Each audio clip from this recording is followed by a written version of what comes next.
Olá, tudo bem com vocês? Hoje, dia 338, nós estamos dando início à leitura da Epístola de Paulo aos Efésios. O capítulo 1 identifica o apóstolo Paulo como autor do livro e provavelmente foi escrito entre 60 e 63 depois de Cristo. Paulo desejava que todos os que ansiavam pela maturidade semelhante à de Cristo recebessem esse registro.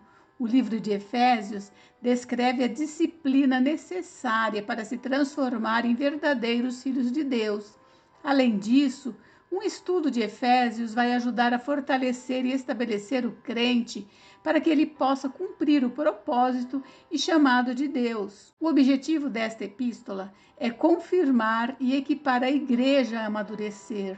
Ele apresenta uma visão equilibrada do corpo de Cristo e sua importância na economia de Deus. Doutrina ocupa a maior parte do livro de Efésios. Metade do ensino nesta epístola diz respeito à nossa posição em Cristo e o restante ao que afeta a nossa condição.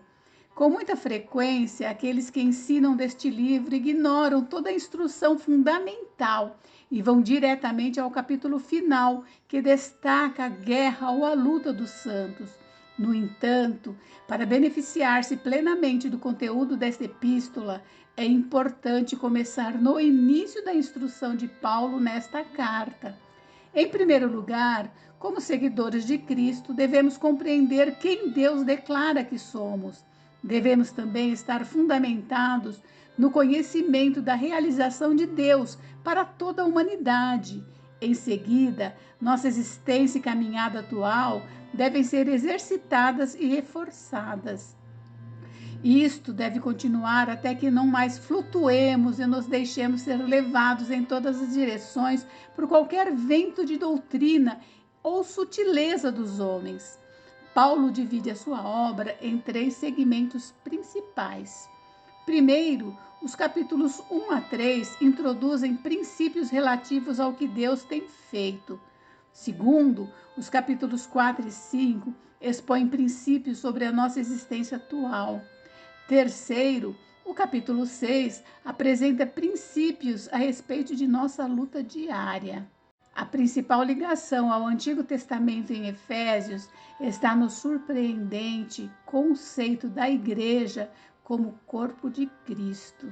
Este mistério maravilhoso, uma verdade anteriormente não revelada da igreja, é que os gentios são co-herdeiros, membros do mesmo corpo e co-participantes da promessa em Cristo Jesus. Sabe que nós somos os gentios, né? Porque nós não somos judeus. Este foi um mistério completamente oculto aos santos do Antigo Testamento. Os israelitas, que eram verdadeiros seguidores de Deus, sempre acreditavam que somente eles eram o povo escolhido de Deus. Aceitar os gentios em sua posição de igualdade neste novo paradigma foi extremamente difícil e provocou muitas disputas entre os crentes judeus e gentios convertidos. Paulo também fala do mistério da igreja como a noiva de Cristo, um conceito nunca antes escutado no Antigo Testamento. Talvez mais do que qualquer outro livro da Bíblia, o livro de Efésios enfatiza a ligação entre a sã doutrina e a prática correta na vida cristã. Muitas pessoas ignoram a teologia e, ao invés, querem discutir apenas coisas que são práticas. Em Efésios, Paulo afirma que a teologia é prática. A fim de viver a vontade de Deus para nós em nossa vida prática, devemos primeiro entender quem somos em Cristo doutrinamente. Vamos à leitura, então? Hoje nós leremos os capítulos 1, 2 e 3. Capítulo 1. Prefácio e saudação.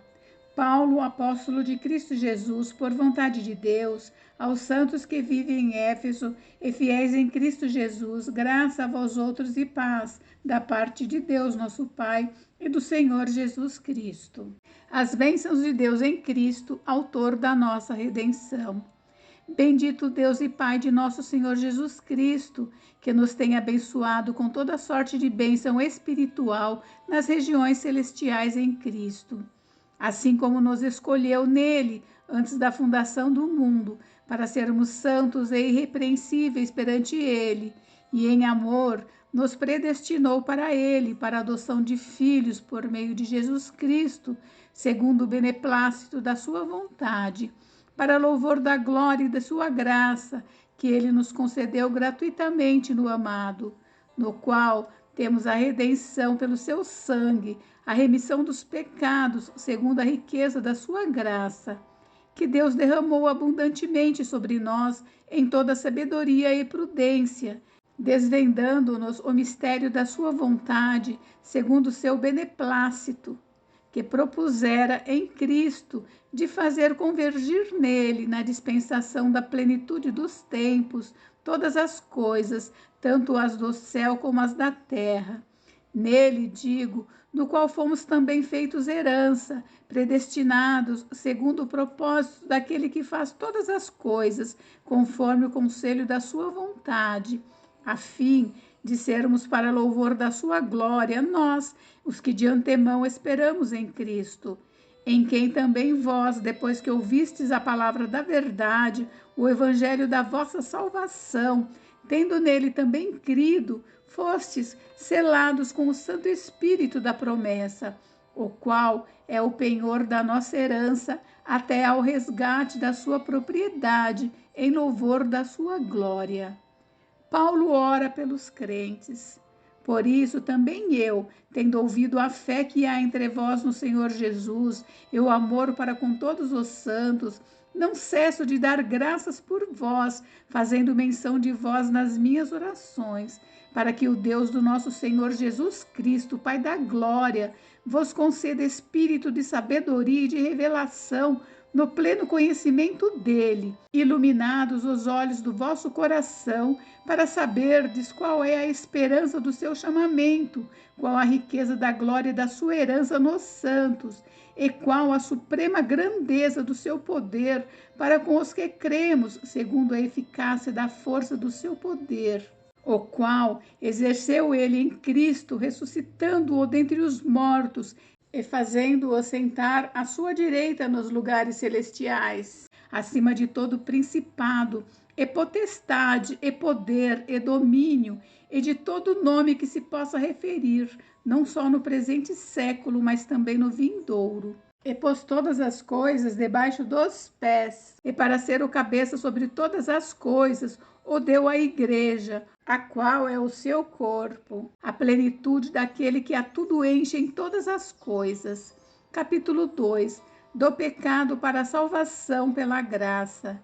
Ele vos deu vida, estando vós mortos nos vossos delitos e pecados, nos quais andastes outrora, segundo o curso deste mundo, segundo o príncipe da potestade do ar, do espírito que agora atua nos filhos da desobediência, entre os quais também todos nós andamos outrora, segundo as inclinações da nossa carne, fazendo a vontade da carne e dos pensamentos, e éramos, por natureza, filhos da ira, como também os demais. Mas Deus, sendo rico em misericórdia, por causa do grande amor com que nos amou, e estando nós mortos em nossos delitos, nos deu vida juntamente com Cristo. Pela graça sois salvos, e juntamente com ele nos ressuscitou e nos fez assentar nos lugares celestiais em Cristo Jesus, para mostrar nos séculos vindouros a suprema riqueza da sua graça em bondade para conosco em Cristo Jesus, porque pela graça sois salvos, mediante a fé, e isso não vem de vós, é dom de Deus, não de obras, para que ninguém se glorie, pois somos feitura dele, criados em Cristo Jesus para boas obras, as quais Deus de antemão preparou para que andássemos nelas. Os gentios e os judeus são unidos pela cruz de Cristo. Portanto, lembrai-vos de que outrora vós, gentios na carne, chamados incircuncisão por aqueles que se intitulam circuncisos, na carne por mãos humanas, naquele tempo estáveis sem Cristo, separados da comunidade de Israel e estranhos às alianças da promessa, não tendo esperança e sem Deus no mundo. Mas agora, em Cristo Jesus, vós, que antes estáveis longe, fosses aproximados pelo sangue de Cristo, porque ele é a nossa paz, o qual de ambos fez um, e tendo derribado a parede da separação que estava no meio, a inimizade, aboliu na sua carne a lei dos mandamentos na forma de ordenanças, para que dos dois criasse em si mesmo um novo homem, fazendo a paz, e reconciliasse ambos em um só corpo com Deus, por intermédio da cruz, destruindo por ela a inimizade. E vindo, evangelizou paz a vós outros que estáveis longe, e paz também aos que estavam perto, porque por ele ambos temos acesso ao Pai em um espírito.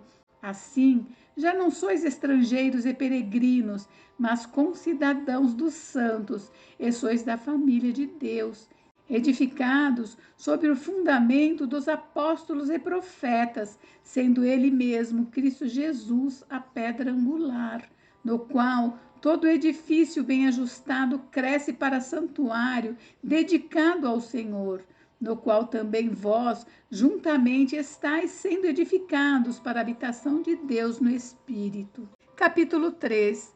A vocação dos gentios e o apostolado de Paulo. Por esta causa eu, Paulo, sou o prisioneiro de Cristo Jesus por amor de vós, gentios, se é que tendes ouvido a respeito da dispensação da graça de Deus a mim, confiada para vós outros. Pois segundo uma revelação, me foi dado conhecer o mistério, conforme escrevi há pouco resumidamente. Pelo que, quando ledes, podeis compreender o meu discernimento do mistério de Cristo, o qual em outras gerações não foi dado a conhecer aos filhos dos homens, como agora foi revelado aos seus santos apóstolos e profetas no Espírito, a saber que os gentios são os co-herdeiros, membros do mesmo corpo e coparticipantes da promessa em Cristo Jesus por meio do Evangelho, do qual fui constituído ministro conforme o dom da graça de Deus a mim concedida, segundo a força operante do seu poder. A mim, o menor de todos os santos, me foi dada esta graça de pregar aos gentios o evangelho das insondáveis riquezas de Cristo e manifestar qual seja a dispensação do mistério, desde os séculos, oculto em Deus que criou todas as coisas, para que pela Igreja a multiforme sabedoria de Deus se torne conhecida agora dos principados e potestades nos lugares celestiais, segundo o eterno propósito que estabeleceu em Cristo Jesus, nosso Senhor, pelo qual temos ousadia e acesso com confiança mediante a fé nele. Portanto, vos peço que não desfaleçais nas minhas tribulações por vós, pois nisso está a vossa glória. Paulo ora novamente. Por esta causa, me ponho de joelhos diante do Pai, de quem toma o nome toda a família, tanto no céu como sobre a terra, para que, segundo a riqueza da sua glória, vos conceda que sejais fortalecidos com poder, mediante o seu Espírito no homem interior. E assim, habite Cristo no vosso coração pela fé, estando vós arraigados e alicerçados em amor, a fim de poderdes compreender com todos os santos qual é a largura e o comprimento, e a altura e a profundidade, e conhecer o amor de Cristo, que excede todo entendimento, para que sejais tomados de toda a plenitude de Deus. Ora, aquele que é poderoso para fazer infinitamente mais do que tudo quanto pedimos ou pensamos, conforme o seu poder que opera em nós. A ele seja a glória na Igreja e em Cristo Jesus por todas as gerações, para todos sempre.